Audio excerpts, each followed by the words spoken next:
दोस्तों, आज हमारे देश में किसी भी इन्वेस्टिगेटिव या सरकारी एजेंसीज को सच बोलने की हिम्मत नहीं है, यहां तक कि जजेस को भी नहीं है। हर किसी पर तलवार लटक रही है, मोदी जी की तलवार। किसी भी लोकतंत्र की ताकत उसकी आजाद और निष्पक्ष संस्थाएं होती हैं। ऐसी संस्थाएं जो सरकार के इशारे पर काम नहीं करती, सरकार के कहने पर किसी को पकड़ती या छोड़ती नहीं है। अगर किसी संवैधानिक पद पर बैठा व्यक्ति अपने पद का दुरुपयोग कर रहा है तो ऐसे संस्थाओं की जिम्मेदारी है कि वो उस व्यक्तियों पर कार्रवाई करे। पर हमारे देश में ऐसी तमाम संस्थाओं पर सरकार का अब धीरे धीरे कब्जा हो गया है। मैंने कहा ना आपसे कि सरकार की या मोदी जी की तलवार लटक रही है कि किसी को सच बोलने की हिम्मत नहीं। भारतीय लोकतंत्र को बनाना, रिपब्लिक में बदलने की पूरी कोशिश नॉन बायोलॉजिकल प्राइम मिनिस्टर कर रहे हैं। दोस्तों, क्या है चंद्रचूड़ के खिलाफ 382 पन्नों की शिकायत का मामला और क्यों लोकपाल चंद्रचूड़ के खिलाफ एक्शन लेने से बच रहा है या पल्ला झाड़ रहा है? बताएंगे आगे आपको कि शिकायतें क्या रही। 382 पेजेस पर क्या शिकायत डीवाई चंद्रचूड़ के खिलाफ लिखा गया और उस पर कार्रवाई करने से पूरी की पूरी तंत्र पीछे हट रही है। तो वीडियो को आखिर तक देखिएगा, लेकिन पहले आपसे अपील है कि देश नीति को सब्सक्राइब करें, फिर वीडियो में आगे बढ़ें। दोस्तों, क्या डीवाई चंद्रचूड़ ने सीजीआई रहते हुए अपने पद का दुरुपयोग किया? चुनिंदा नेताओं और राजनीतिक पार्टियों को फायदा पहुंचाने के लिए इस पद का इस्तेमाल किया? यही आरोप लगते हैं सीजीआई के खिलाफ। 382 पन्नों की कंप्लेंट फाइल की गई लोकपाल के पास। सीजीआई के रिटायरमेंट से महज 20 दिन पहले फाइल हुए इस कंप्लेंट में पूर्व सीजीआई के ऊपर बेहद ही गंभीर आरोप लगाए गए थे। मामला सीधा सीधा भ्रष्टाचार और करप्शन से जुड़ा हुआ था। इस कंप्लेंट में कहा गया था कि डीवाई चंद्रचूड़ ने अपने पद का इस्तेमाल करके चंद नेताओं और राजनीतिक दलों को फायदा पहुंचाया है। डीवाई चंद्रचूड़, जिनका कार्यकाल अब और भी विवादों में भरता जा रहा है, उन पर चर्चा करेंगे। हमने देखा था कि जब महाराष्ट्र में सरकार गैर कानूनी तरीके से गिराई गई थी, तब पूर्व सीजीआई से लोगों की बड़ी उम्मीदें थी। इस मामले में एक्शन लेंगे, पार्टी तोड़कर बनाई हुई सरकार को बर्खास्त वो कर देंगे, ऐसा लगा था। पर माइलॉर्ड ने उस मामले में कोई एक्शन नहीं लिया और उसका सीधा फायदा एक खास राजनीतिक दल को हुआ था। जबकि पूर्व सीजीआई चंद्रचूड़ ने साफ कर दिया था कि हमें पता है कि कुछ बड़ी गड़बड़ी की गई है, जो हुआ वो असंवैधानिक है, वो गैर कानूनी है और वो संविधान को तार-तार करने वाला मामला है। उसके बाद भी उन्होंने किसी एक विशेष पार्टी को ही फायदा पहुंचाया, ये जानते हुए भी कि वो गलत कर रहे हैं। इसके बाद माइलॉर्ड ने नॉन बायोलॉजिकल प्राइम मिनिस्टर के साथ गणेश आरती भी की। एक संवैधानिक पद पर रहते हुए ऐसा करना उन्हें शोभा नहीं देता। ये बात सिर्फ मैं नहीं कह रही हूँ, पूर्व सुप्रीम कोर्ट के तमाम जजों ने इस पर खुलासा किया है। हाल ही मैंने आपको जस्टिस लोकुर का भी बयान सुनाया था। उसे लेकर के तमाम ऐसे फैसले पूर्व सीजीआई डीवाई चंद्रचूड़ ने दिए जो कहीं ना कहीं एक राजनीतिक दल के एजेंडे को सपोर्ट करने वाले थे, सपोर्ट करता है। ये इल्जाम पूर्व सीजीआई के ऊपर कोर्ट से जुड़े हुए लोगों ने ही उठाए थे, लगाए थे। दोस्तों, पूर्व सीजीआई डीवाई चंद्रचूड़ के खिलाफ लोकपाल ने यह कहते हुए सुनवाई से इनकार कर दिया है, ये मामला तो हमारे जुरिस्डिक्शन से बाहर का है, इसीलिए हम इन पर कोई कार्रवाई नहीं कर सकते।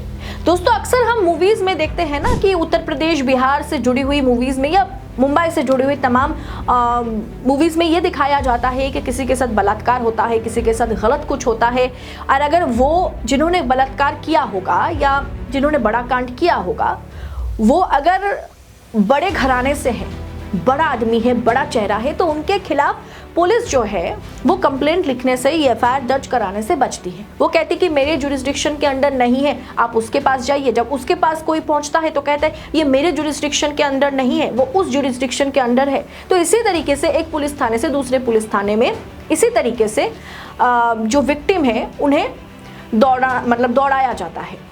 अब वही हाल कुछ हमारी जो तंत्र है उसके अंदर भी वही चीज, वही खेल चल रहा है।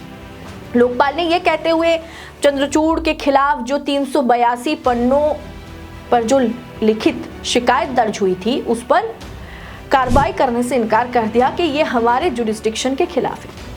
लोकपाल ने चंद्रचूड़ के खिलाफ भ्रष्टाचार के आरोपों का जांच करने से ही मना कर दिया। लोकपाल ने इस केस के मेरिट पर कोई भी राय व्यक्त नहीं की, कोई भी टीका टिप्पणी नहीं की और कहा कि ये हम इसके बारे में कुछ नहीं कह रहे हैं, बस ये मामला हमारे बस से बाहर है, हमारे बस की नहीं है। एक तरह से चंद्रचूड़ को बड़ी राहत जो है वो लोकपाल ने दे दी है। अब दोस्तों मैं आपको, और ये सिर्फ लोकपाल ने ऐसा किया ऐसा नहीं, कुछ हद तक न्यायपालिका में भी इस तरह की घटनाएं होती हैं, जहां न्यायपालिका जजेस इस तरह के केसेस से बचते हैं, पल्ला झाड़ लेते हैं।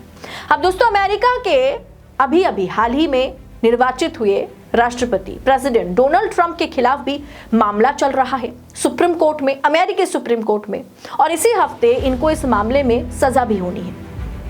डोनाल्ड ट्रंप ने अर्जी भी लगाई थी प्रेसिडेंट बनने के बाद अमेरिकी सुप्रीम कोर्ट से कि इस मामले को कुछ समय के लिए टाल दिया जाए और इस मामले को खारिज कर दिया जाए।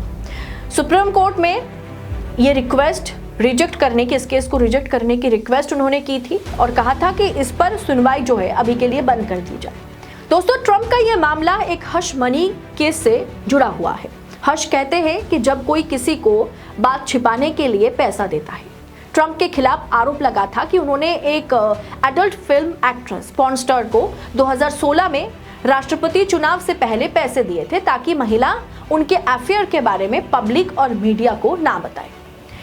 इस मामले पर आज अगर प्रेसिडेंट, जो कि सेकेंड टाइम के लिए प्रेसिडेंट बने डोनाल्ड ट्रंप, चाहते अगर ये इंडिया में होता तो इस केस का रफा दफा हो जाता, इस केस को रफा दफा कर दिया जाता। लेकिन अमेरिकी सुप्रीम कोर्ट ने डोनाल्ड ट्रंप को साफ तौर पर कह दिया है कि आपने जो खारिज पिटीशन डाली है ना कि आपके केस को खारिज कर दिया जाए, उसे हम खारिज नहीं करेंगे। उल्टा हम 20 जनवरी को डोनाल्ड ट्रंप शपथ लेंगे और 10 जनवरी को हम इस केस पर आपको सजा सुनाने वाले हैं। शपथ लेने से ठीक 10 दिन पहले उनको सजा मिलेगा। भले ही वो सजा 5 रुपए का, 10 रुपए का हो सकता है कि आपको 10 रुपए जुर्माना भरना है, सपोज आप सोच लीजिए कि 10 रुपए, लेकिन वो सजा तो है। राष्ट्रपति के खिलाफ नवनिर्वाचित, सेकेंड टाइम निर्वाचित राष्ट्रपति के खिलाफ वहां की सुप्रीम कोर्ट ये फैसला लेने के लिए सक्षम है कि हम राष्ट्रपति के खिलाफ कार्रवाई को रोकेंगे नहीं, उल्टा उनको दोषी के लिए, वो जो दोषी पाए गए उसके लिए हम उन्हें सजा भी सुनाएंगे, ठीक शपथ ग्रहण से 10 दिन पहले। ये होती है डेमोक्रेसी। एक वो संस्था है जो अपने चुने हुए राष्ट्रपति के खिलाफ फैसला सुनाने वाला है और उनको किसी भी प्रकार का राहत नहीं दिया। दोस्तों हमारे देश में साहिब ने ऐसी संस्थाओं का बंटाधार कर दिया है। यहाँ तो लोकपाल सीधा कह देता है कि यह मामला हमारे जुरिस्डिक्शन के बाहर है, ये हमारी बस की बात है ही नहीं कि हम चंद्रचूड़ पर कार्रवाई करें, हम उनको राहत ही दे सकते हैं। इस देश के तमाम इंडिपेंडेंट जो इंस्टीट्यूशन को सरकार लगातार कमजोर कर रही है। इसका फायदा साहिब के दोस्तों को मिल रहा है, साहिब की पार्टी को मिल रहा है। आखिर क्यों लोकपाल ने इस केस के मेरिट पर कोई टिप्पणी नहीं की? दोस्तों हो भी तो सकता है ना कि 382 पन्नों की शिकायत में आरोपों पर दम हो, या दम ना भी हो तो लोकपाल को इसकी जांच करनी चाहिए थी। लोकपाल द्वारा इन आरोपों का जांच नहीं किया जाना अपने आप में इस बात का सबूत बन गया है कि इस देश में आज ऐसी संस्थाओं का क्या हाल है जिनको भ्रष्टाचार कम करने के लिए बनाया गया था, वो आज पूरी तरीके से भ्रष्ट है। दोस्तों आज ऐसे कोई भी संस्था सरकार और सरकार के करीबी लोगों पर एक्शन लेने से बचते हैं। चाहे रफाइल की जांच हो, चाहे पीएम केयर फंड की बात की जाए, चाहे पेगासस की बात की जाए, ऐसे तमाम चीजों पर बात नहीं होती। दोस्तों इंदिरा गांधी के खिलाफ भी इलाहाबाद हाई कोर्ट ने फैसला सुनाया था जब वो देश की प्रधानमंत्री थी और उनके चुनाव को रद्द कर दिया गया था। उस चुनाव को रद्द कर दिया गया था जिसके बाद से देश में इमरजेंसी की घोषणा हुई थी। एक कोर्ट ने देश के प्रधानमंत्री का ही चुनाव कैंसिल कर देने की क्षमता रखता था। और आज हमारी संस्था पर अगर आप नजर डालेंगे ना तो आपको समझ में आएगा कि कोई भी शायद संवैधानिक तरीके से कामकाज नहीं कर रहा है। दोस्तों इस पूरे विषय पर आपकी राय क्या है, आप जरूर लिखिएगा। साथ ही आपसे मैं अपील कर रही हूँ कि ये वीडियो इंपॉर्टेंट है, महत्वपूर्ण है कि देश की लोकतंत्र को आज भी देशनीति जैसे मीडिया प्लेटफॉर्म के जरिए हम बचाने की कोशिश में लगे हुए हैं। तो आपका भी फर्ज बनता है कि आप ऐसी वीडियोस को देखें, कमेंट करें, लाइक करें, आगे फॉरवर्ड करें, ताकि देश की हर एक कोने तक ये खबर पहुंचे कि हमारे संस्थाओं को किस तरीके से या संस्थाओं पर किस तरीके से सरकार जो है कब्जा करके बैठी हुई है। और साथ में हमने उदाहरण के तौर पर दिखा भी दिया कि हमारे देश में और बाहर में भी, हमारे देश में पुराने समय में संविधान को, लोकतंत्र को जिंदा रखा गया था। तब Allahabad high court, supreme court भी नहीं, इलाहाबाद हाई कोर्ट, कोई भी लोअर कोर्ट भी सजा सुनाने में, हाई कोर्ट सजा सुनाने में प्रधानमंत्री से डरता नहीं था। लेकिन आज के समय में पूरी तरीके से समय बदल गया है, पासा पलट गया है और पूरी तरीके से माहौल को भी बदल दिया गया है।